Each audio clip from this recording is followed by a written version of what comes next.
So here we have a tick, and a tick is relatively larger than the average flea. You can actually see the little legs, you know. If you can hold them straight, I'm going to zoom in on it. There you go. Okay. All right. The important thing about a tick is you want to remove the head as well. You don't want to leave the head in there because then it relieves room for infection. So it looks like the tick is embedded himself this way, so you have to remove them out like that. You don't want to go against anything. All right. So here we go. Move them downward. Yes. I know, sweetheart. I know it hurts. All right. So we're gonna go ahead and grab them. We're gonna pull them out. Ouch. See? Ow, so ow, there's ow. no head left in there. And can I see this guy on the video? Yeah, let's kill this little sucker. Ugh. There, I kind of smushed them, but basically, a lot of times they come bigger than this. You'll get like big females that are pregnant. They're like gray in color. And then what you do with the ticks afterwards, you just get a little container with bleach or alcohol, and you leave them in there until you've gotten them all out, and then you can just flush them down the toilet and tell the client that we found a couple of ticks. The rule of thumb is a couple of ticks is okay to remove. Anything excessive after, let's say, 5 ticks, then you can start charging your customers because they can take a long time. A lot of times what they'll do, you'll have the baby ticks, the smaller ticks in between toes, and you have to remove those one by one. A lot of times they're around the muzzle and the nose area, so you have to remove those one by one. If he had excessive ticks, then we're going to go ahead and do a chemical flea dip, tick dip, and go from there. So, do they actually have thick dips? if it's bad, because if there's a lot of, sometimes you'll find clusters of them, the smaller ones, and you want to go ahead and do the chemical flea dip to kill them off, and then you start removing them. Okay, well, thank you so much, Yvonne. You're welcome. So now we're going to move on to the sanitation. Okay, we're going to start in the back. The sanitation is in the back area by the anal area, and also underneath the belly area. So we're going to go in the back here. A lot of times you'll find debris and stuff like that, so he's got a little bit of debris. But what we want to do is clip just around the anal area, and we always use a number 10 blade. So I'm going to set this to number 10, and we're going to clip away from the anal area.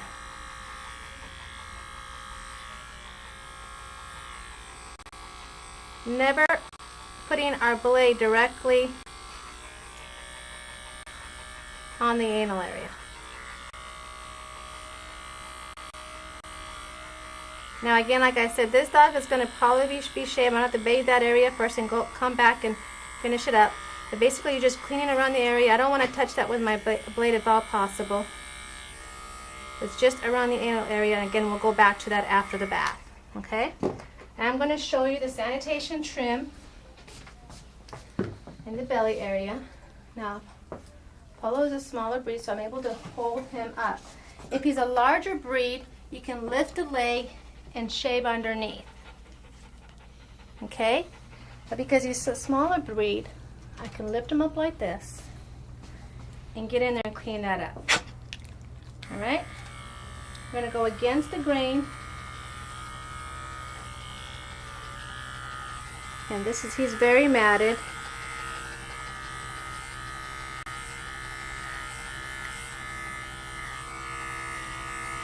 I'm going with the grain going down just to be able to get some of this off.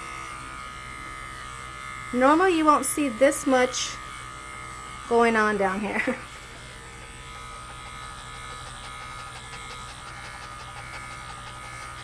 Alright. You go about 2 inches or 1 inch above the penis area. And it'll be a little girl, then it'll be right around the belly button area. If it's a girl, do you clean her belly up, like the nipple so area? let's say this wasn't here, you would just go up to around where her belly button might be, just until in that area. That's it. That's it. And if the female is nursing babies and stuff, Then you have to be really careful. Hopefully, if they time the delivery of the babies right, we would have shaved the area nice and clean for easy access for the puppies. Nipple part? Yeah. Just around the nipples themselves, then. Yeah. So we would go all the way up, shave the entire belly all the way up here, to make room for all of that. Okay. Okay. Good. Now again, all this should be cleaner, but again, I'm just giving you an idea. If it wasn't completely matted, what area you would be clipping clean. Okay. So, okay, so we got the sanitation. And now with Polo, he's actually going to get a short haircut, okay? But I want to show you how to do line brushing, because if you get a dog that is basically not getting a haircut or maybe a slight haircut, you might have to brush him out prior to bathing, okay? So one of the things you have to make sure you do is brush out any areas that do not have mats. So, for instance, here's some areas that can probably be brushed out. All right. So what you're going to do is you go line brushing. You go line by line, and you start working yourself like another area, another line, and start moving up. When you start from the legs, you start from the bottom, and start moving up. Why do you do that? Because this makes it so you don't miss anything. What pet owners will do is like, I brush my pet, and this is what they do. Okay? Nothing underneath is being brushed. So we want to make sure we're not missing anything. We do what's called line brushing. So especially with like double-layered dogs, like the German Shepherd, for example? German Shepherds will have more like an undercoat, like a shedding, coat. But a dog like this that has more of a hair texture and not fur tends to get matted up at the bottom of the coat. You have to be careful not to do long, heavy strokes in one area, because this could cause what's called brush burn, okay? Brush burn is caused by these little things here. They're little metal picks. And if you brush really long in one point, do that on your hand for a little bit, it can start to burn. It feels like a sunburn, okay? So you have to be careful not to do long, heavy strokes or one area way too much, okay? So that's how you would brush the dog out. And all dogs you'll use the slicker brush actually with them? You're not going to use them too much like, let's say, a Chihuahua or a Dalmatian. You don't need this. There's nothing to brush out. But you might use one of those, there's like a glove that has like a rubber sole at the bottom to go across his coat to pick up any shedding, because they do shed. But it's not made to brush out any knots or anything. All right? If we're going to go ahead and remove a mat that can be removed, again, I'm using Polo here for multiple purposes, okay? Let me show you a couple of ways that you can remove mats. All right. There's several ways, okay? One of the ways you can do that is by using a mat breaker, and they have little blades here, okay? Okay.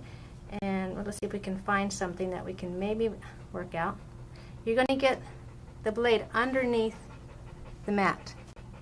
And what you do is you break it up by going like this, by holding the bottom taut.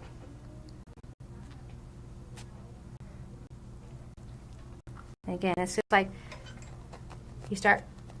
doing this slicing.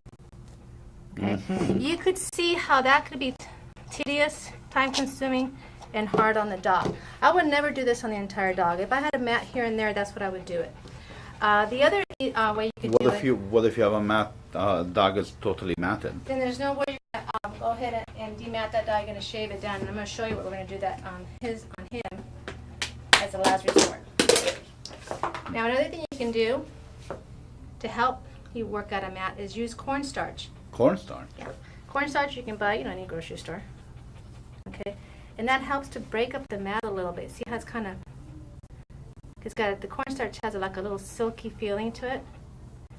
So it helps to break up the mat a little bit. Okay, that helps. There are dematting sprays. One of the ones we use is called The Stuff. Okay, it's a leave-on conditioner, but it also helps to break up the mat. So if you have a mat, you spray it. Again, break up. So you get the idea, okay? So you're only going to sit there and demat a dog on just maybe specific areas, okay? You're not going to sit there and demat an entire dog. You don't want to put them through that kind of agony, all right? My favorite way of removing mats is using your thinning shears. If I can find an example. Okay, here we go. Let's assume here's a little mat here, and it's just giving me a hard time. It's not, okay? What you do is you use your thinning shears and you clip maybe once or twice. And what that does, again, it breaks up the mat without taking out length. Mm-hmm. All right? So those are some of the things. How do you know whether if the mat can be removed or not? If it's really, really close to the skin and it's really tight, you cannot work on that mat. You're just going to cause injury to the dog. You're going to get frustrated. And, I say humanity before vanity. So, always So make you that shave decision. them down then? You shave them down. If you happen to get in a situation where you're like, I misdiagnosed, or, I didn't realize the dog was so matted back here, you got to call the client before you shave them down. Never go ahead and just shave them down Chihuahua just because you felt it was the best thing, even though you feel it's the best thing for the dog. Always call them and get an okay from the pet, letting them know you really need to shave them down. Okay? So, that's the scenario right now. All right? We're going to use a number 10 belay to remove mats. All right?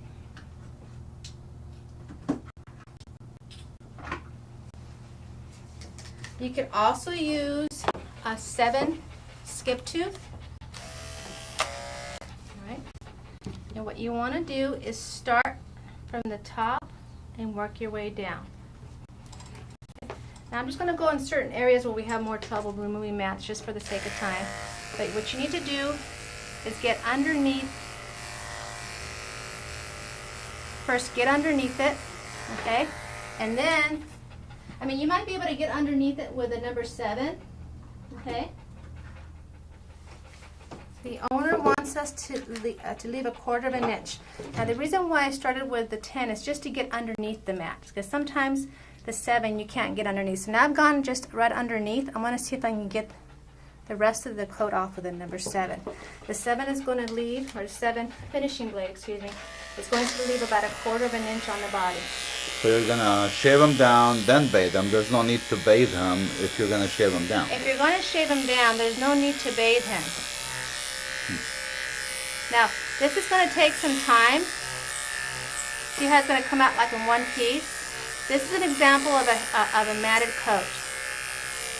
You're going to need more than one blade, because your blade's going to get hot. And just work slowly. See how it's just coming apart? Mm-hmm. Another thing I'm going to do is I'm going to break it apart like this so that I can work with it more easy like. Always checking your blade to see if it gets hot. If it gets hot, change it to another blade, and then the blade that is hot, you set it down, you spray it, put the other blade that's cool, and start working on the dog, all right? In the process, this blade is starting to get cool while you're working on the rest of the dog, all right? Mm-hmm. So we're going to continue working on a polo here. These areas right here, I'll warn you, they might be tighter than the rest of the coat, so you might have to shave the legs with a number 10, which is going to leave it shorter. But just make sure that you finish with your 7 and then finish off with your 10 if you can. You cannot rush through this process. So we're going to continue to do this, and then we'll meet you back at him completely being shaved, and then we'll go in the bathtub and show you what we do, okay? Now with the 7 blade, it leaves a It leaves a 1/4 inch, of an inch on the body. and the 10, 10 leaves about an 1/8. an 1/8 of an inch. So Yes. the legs might be a shorter by about an 1/8 of About an an inch. 1/8, which is, the appearance is not going to be that much of a difference, Okay. but it's going to be less pulling and tugging on him to get the job done. So Hey. we're going to finish doing that. It takes a little bit of time. Don't rush. Slow down on the danger areas that we talked about earlier. When we talked about the danger areas in the tool list. So just continue, and then we'll come back and show you the finished product.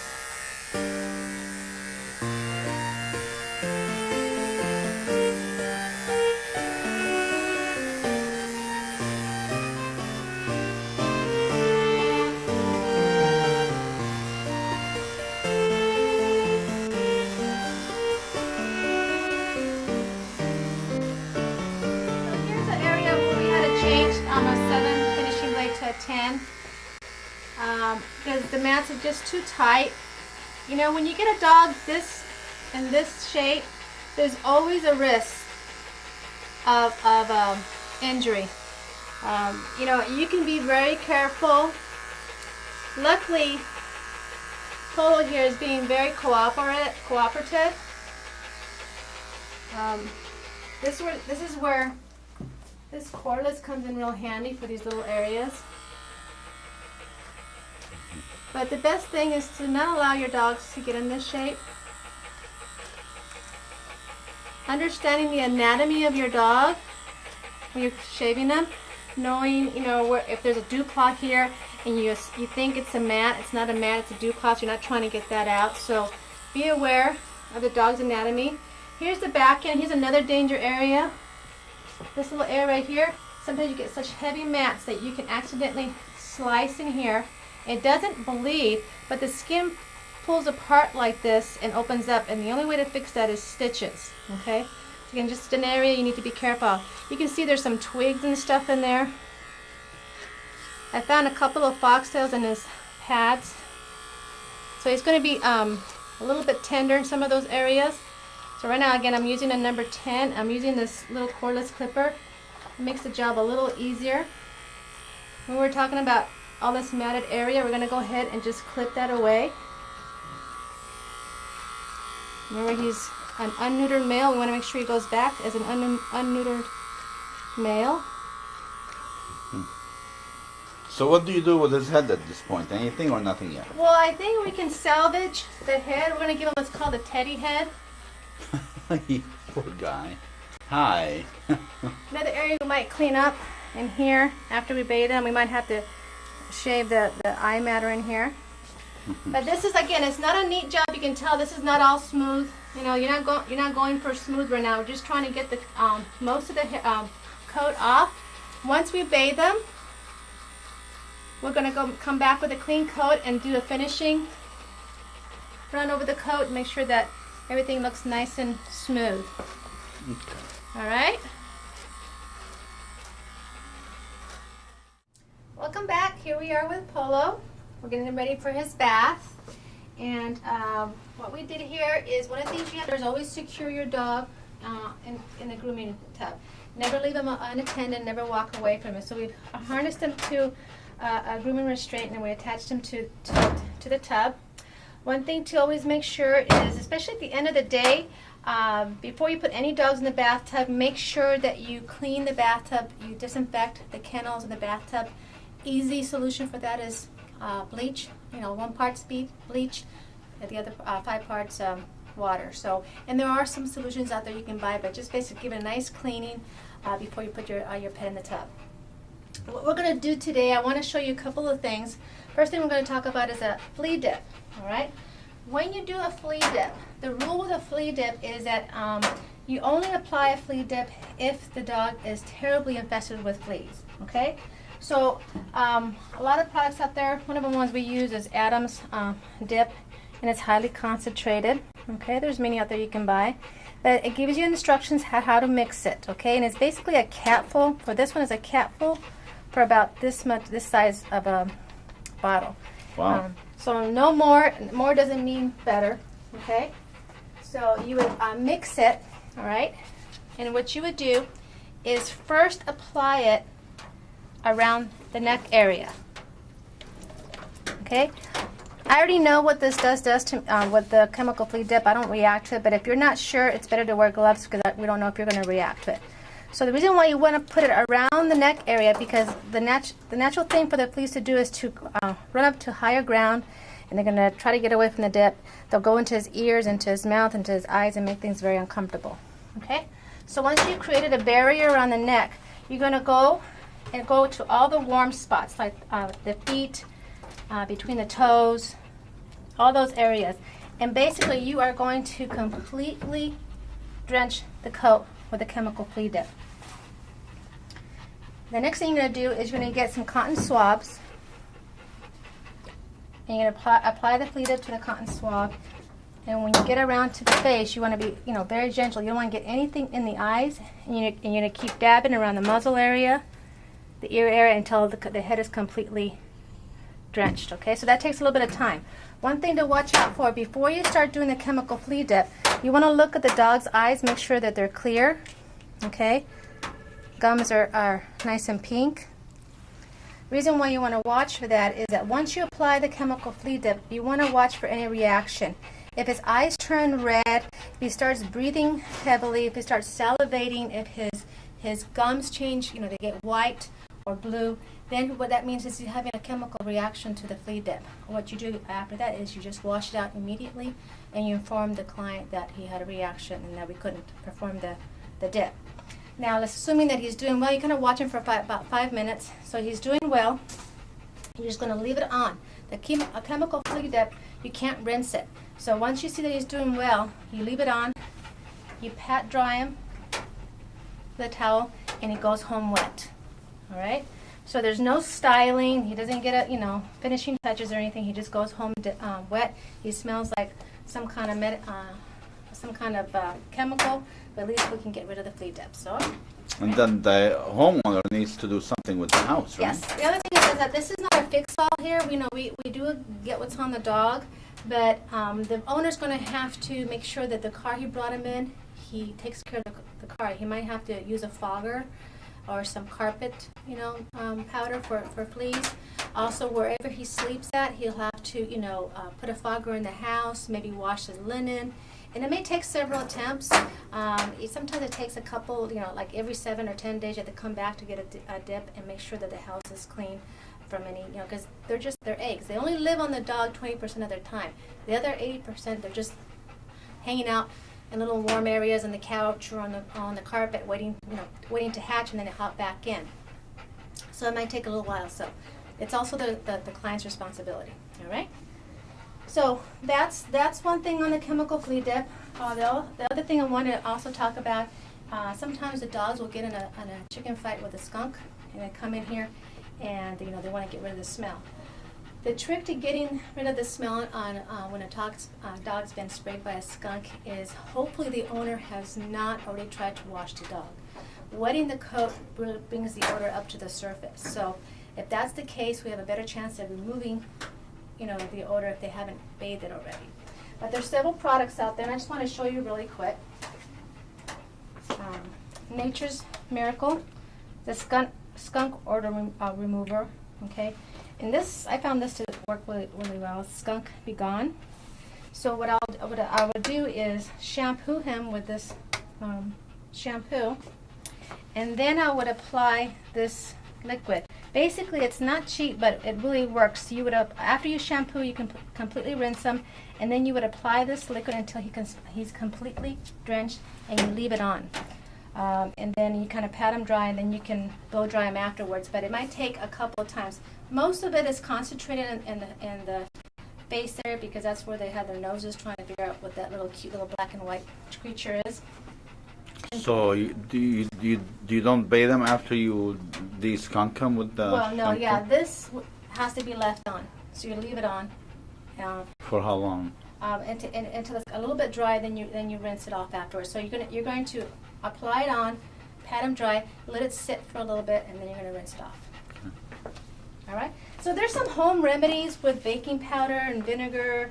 You can print those off the internet, but I just go with the professional So it's stuff. a tomato sauce? There's there are some elements in tomato sauce that really work, but the reality is when they shake, guess where all the tomato sauce goes to, on all the walls and stuff. So it can be kind of messy.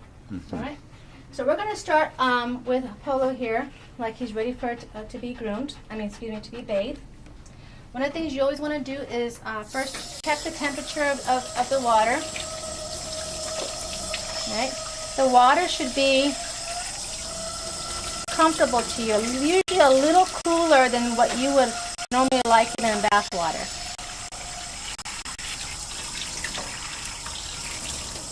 Okay.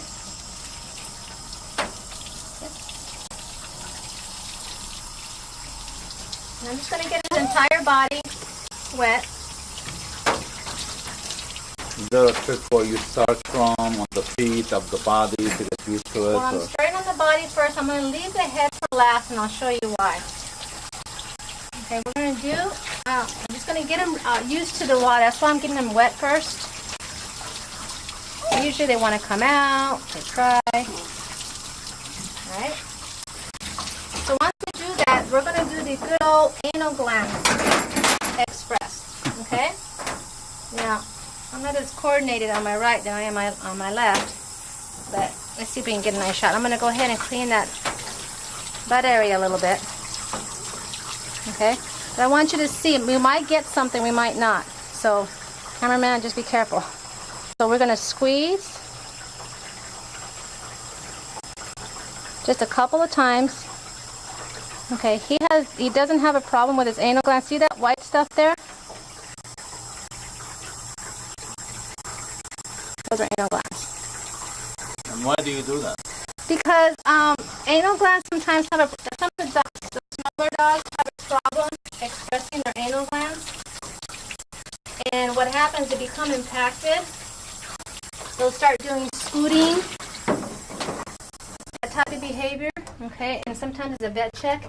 If his anal glands were really impacted and hard, if it felt like little marbles, then I would stop because that's telling me that they're impacted. Basically, the vet has to go in, put his finger inside the anal area and squeeze the anal glands. So, do that for the vet. You can actually hurt the dog if you don't know how to do it properly. So, thank you. That was very nice. A lot of times it doesn't come out that color. You'll see it come out. It looks like chocolate milk, or it looks like a paste, like toothpaste, a little brown toothpaste. Okay, so that was fun, wasn't it? Okay, so we're going to go ahead and start the shampoo process. When we talked earlier, when we were showing you I know the shampoo's a little cold. When we talked earlier about our grooming supplies, we talked a little bit about different types of shampoo. Now, I saw some fleas on Polo here, so I'm going ahead and use a flea shampoo. And remember, they sit on the ground most of the time, so don't forget to wash underneath the belly. Okay? And wash the butt area, all right? Can't be afraid to go in there. Unfortunately, these shampoos, well, fortunately for us, they do come concentrated, and we pre-mix, we dilute them for a couple of gallons at a time, and they do get kind of cold sitting there. They're not as warm as the warm bath water, but they're not freezing, but definitely a difference between the warm water and the shampoo. All right, so now I'm just doing the neck. I'm not even doing the head area yet. If I were to see a couple of fleas, kind of moving around, I would leave the flea shampoo on for about 5 minutes just to make sure all the fleas are out. And I would pick them out with a flea comb and make sure they're out of the coat.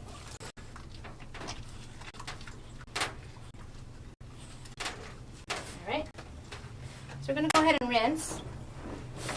That's it? That's killed the fleas already? Yeah, well, he didn't have, like I said, he didn't have that many. But if I would see a lot of them, I would let the flea shampoo sit on the coat for a little bit, remove the fleas, and of course, remember, this is not a fix-all. I would tell the client, we found fleas, and we suggest to put them on a maintenance, like a Advantage or Frontline Plus, to apply it onto his neck so that he's protected the rest of the time. Because I can remove the fleas now, but if he's not protected, then the fleas are saying, oh, nice clean meal. Let's just go jump on that one. Okay? It's important that you over-rinse if you have to. You do not want to leave any soap on the body.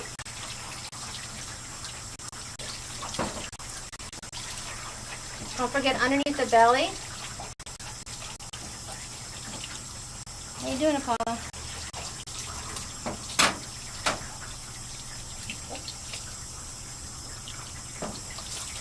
Now what I'm going to do is we like to apply conditioner to our dog's coats here. Because he's been shaved kind of short, we want to make sure that his skin is going to be protected and get a little bit of relief. So we're going to apply, it's going to be cold again, a little bit of conditioner. Sorry. That's cold, I know. Okay. All right. And I'm going to let it sit. Okay. Now we're going to move on to the head. All right.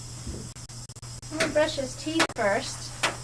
Now brushing the teeth is tricky because if they're not doing it at home, good luck getting it done in the shop.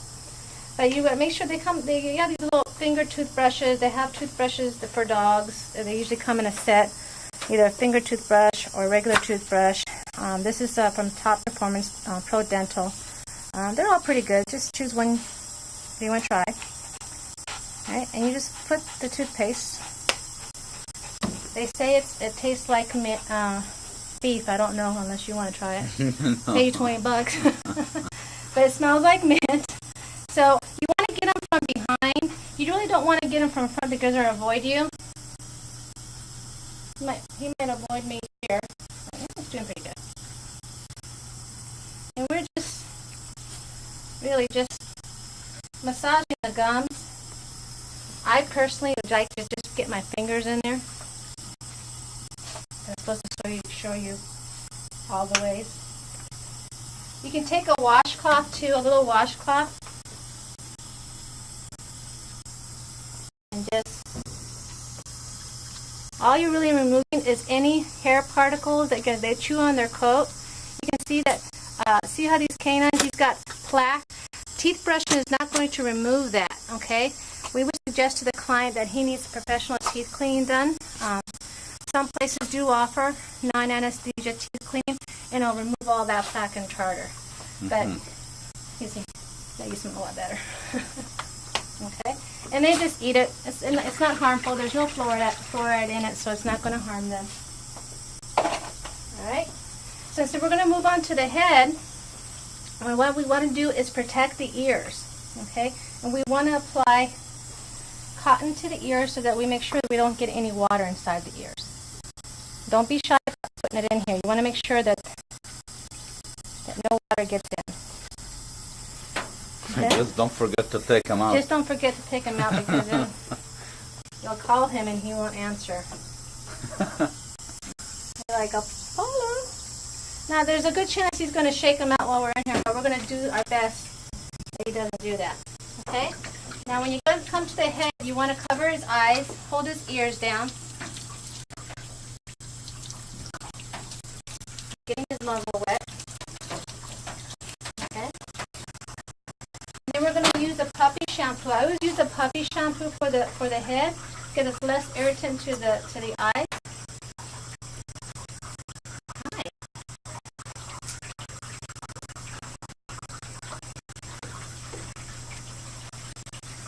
And make sure those ears are washed. You know, you can't forget all the little nooks.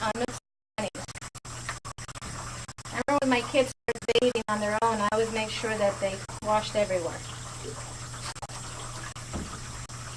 And I'm holding his muzzle down because I don't want him to lift up and accidentally get any soap or water.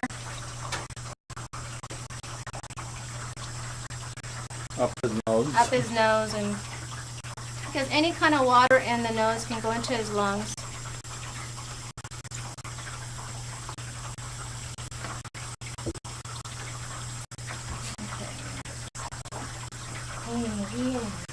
You're just getting everything wet. You'll find that they're usually trying to come out of the tub.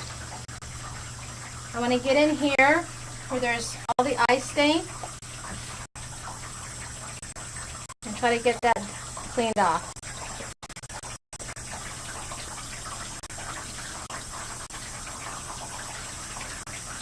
He's being really, really good. Okay, so now we're ready for rinsing. I'm going to start with the body. Remember, we applied the conditioner.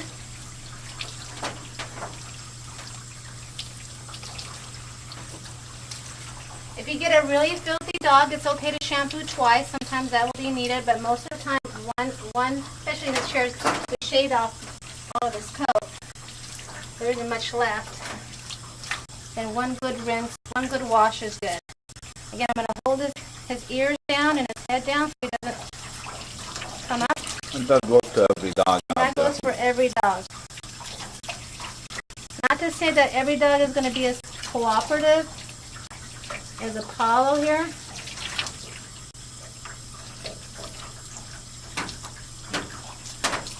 Oh, okay.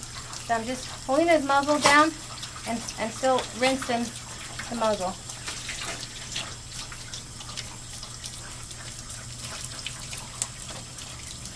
If all dogs can take lessons from Apollo here, it'd be great. Alright. So now we have a nice clean dog. You shouldn't feel any shampoo on your hands. And just wring that out a little bit. I'm going to take that cotton out.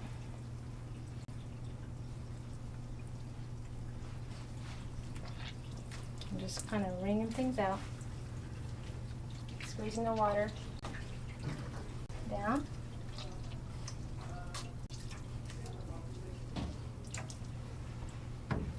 And there you go. So what we're going to do next, whoops, let me get that for you.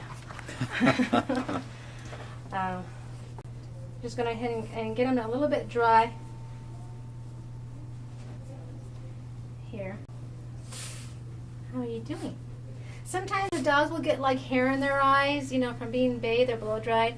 And there's, you know, eye drops you can buy for dogs.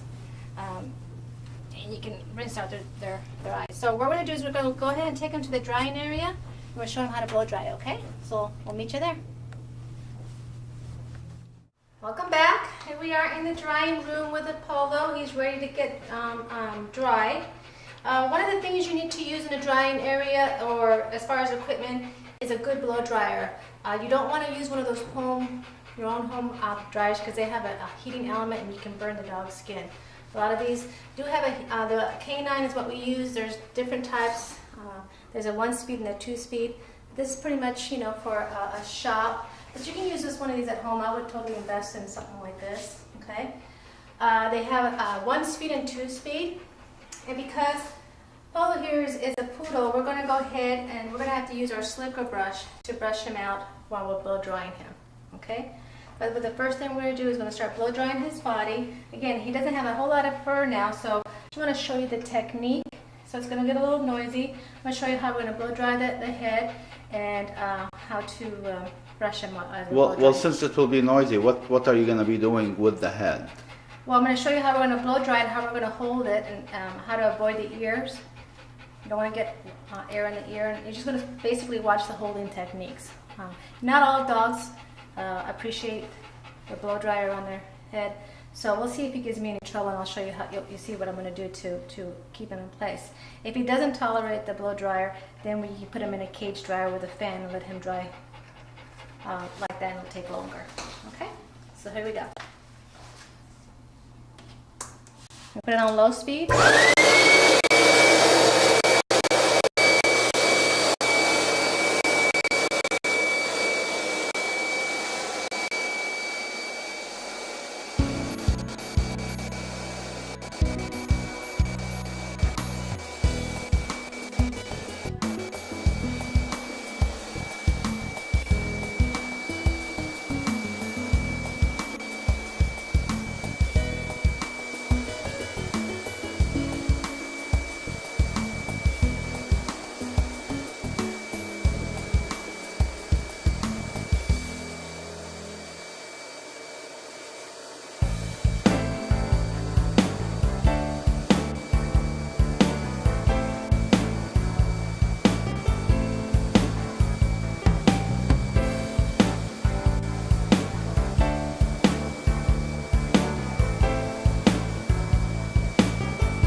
anything that's a curly hair dog, you want to go ahead and start brushing it out.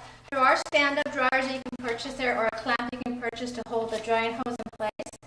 But this pretty much works out. So just you have to really get the coat dry and brushed out, and then he'll be ready for the groomer to finish the cut. So a long-haired dog, pretty much want to brush it in between, keep it nice and straight. Well, anything that's curly, like I said, just anything that's curly need to be brushed out straight, okay?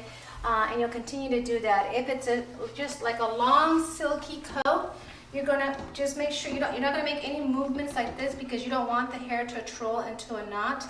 You're just gonna go across, and then let's say it's a long silky coat, you're gonna go from the bottom, and then maybe brush out a little bit, but work in layers. If you're looking like a lab or a German Shepherd, you're gonna get close to the skin and basically knocking out the water. Just get the water out. Okay. And how about the poodles? What do you do with them? Like a big standard poodle? Same for thing them? as Just brush and dry. brush and dry. You have to get anything that's a curly hair, poodle, Bichon, anything with a curl. You have to get it dry and straight. Yeah, I can see the difference between like So this we're trying- side, if I take a close up here, and then the other side, how it looks now. Curly. Very good. So you're gonna continue that, and then we'll come back to you. Yeah, we'll come back and we'll just show you what it looks like all poofed out. It looks like he'll stuck his paw in a light socket. Okay.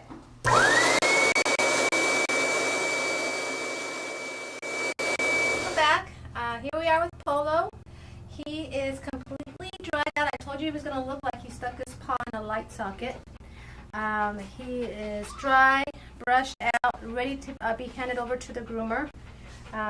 You can see there the groomer would still have to do finishing touches, go over the body with the same blade. We're going to have to do some scissor work. Okay, so what we did was a rough clip at the beginning. What I'd like to show you is some handling techniques on some problem dogs. You are going to have problems in dogs that don't understand procedures. That's why I'm the biggest advocate for this groomer's helper. All right, when you have a problem dog, okay, attaching him to this groomer's helper really helps to have control of the dog. For instance, oops, sorry about that. If you're doing nails or you're working the back feet, he can't turn around and get you. Okay, so it's important you do that. Sometimes, some dogs you do need two people. One's kind of holding them maybe by the tuft while they're trying to finish an area they don't like to be touched. And don't be scared, right? Well, you don't want to be scared because they pick up on that, but be cautious. All right? Okay. If the dog is going to bite, I mean, sometimes they just bite for nails or for you're working on the paws. Don't be shy about using a muzzle. There's many muzzles out there. And when you're applying the muzzle, make sure this top, the one that has a little ditch in here, is on the ridge of the nose. You don't want it like this. You should still be able to see. Okay? So Pella's probably wondering, I don't need this. Do you want to? Okay. He's going to a Halloween Right. party. He's in disguise. Right. Make sure that the straps are underneath the ears, okay? And you clip it on and tighten it so that they can't take it off. So you can still see. Now this particular muzzle is too big for him because he could still bite. It should be so it's snug. So there's different sizes. So he would need something that's kind of that size. Okay? Once you've accomplished the job that you were trying to do, if you're giving a bit of trouble, you can remove the muzzle if it's safe. Okay? Where can they get a groomer's helper at? This If you- arm and all If you that. go to groomershelper.com, they have starter kits there. And also, if you mention our online grooming school, they'll give you a small discount. And what I do want to mention is that you make sure that you really look at the video, the pet hygiene video, several times, and make sure you go through it in detail. Print out any handouts or any reference material that's available for you before you start grooming, because there's a lot of safety things we want to cover there. Also, you might have we have pictures of skin disorders, or those kinds of things you don't see all the time, but you should be aware of that, so that when you spot it, you tell the client about it. So that will be on the website then. That's on the website. That's correct. So again, have fun. Watch the video at least 3 times. Look at the printouts on the website, and get the dog nice and clean. Remember, you're gonna get wet too, so don't be afraid of that. So there you go. Safely. Well, thank you, Ivan, and thank you, Paulo, for a wonderful demonstration of the pet hygiene course, and see you on the next shoot.